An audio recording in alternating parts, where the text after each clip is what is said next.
एक था लड़का हारू। वो था नाटा और उसकी नाक थी मोटी और छोटी। वो मेहनत तो बहुत करता था, पर अनपढ़ होने के कारण कम कमाता था। उसकी बूढ़ी विधवा माँ थी, जो कम कमाई में भी अपना काम चला लेती थी।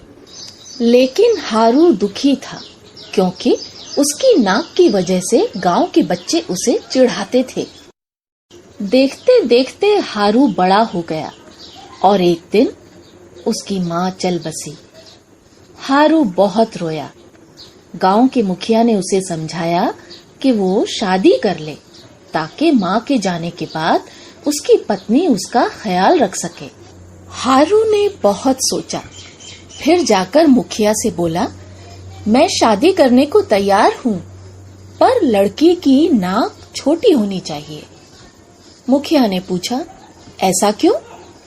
तो हारू ने जवाब दिया, नहीं तो वो मेरी छोटी नाक की हंसी उड़ाएगी। छोटी नाक वाली लड़की ढूंढी गई और उससे हारू की शादी हो गई। हारू खुश हो गया, पर अब गांव के बच्चे उन दोनों को नकटे पति पत्नी कहकर चिढ़ाने लगे।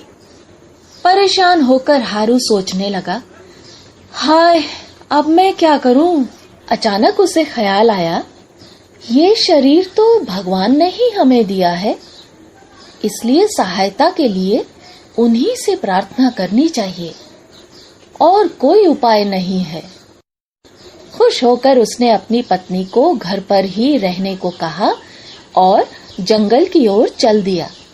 सारे दिन वो प्रार्थना करता रहा।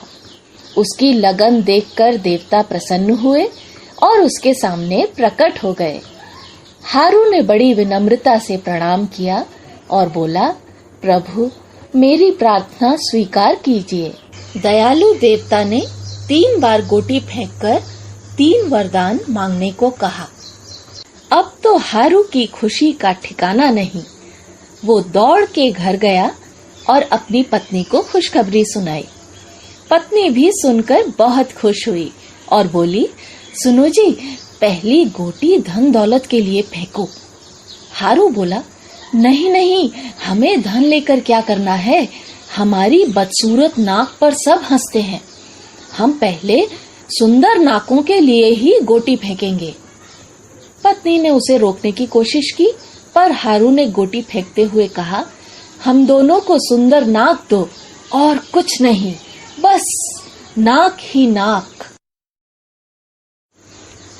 ऐसा बोलते ही दोनों के शरीर पर नाक ही नाक उगाई। हारू अपनी पत्नी को देखकर बोला, अरे, तुम तो बहुत बदसूरत लग रही हो। पत्नी ने चिल्लाकर कहा, तुम भी तो। दोनों एक दूसरे का भयानक रूप देखकर बहुत हैरान हुए।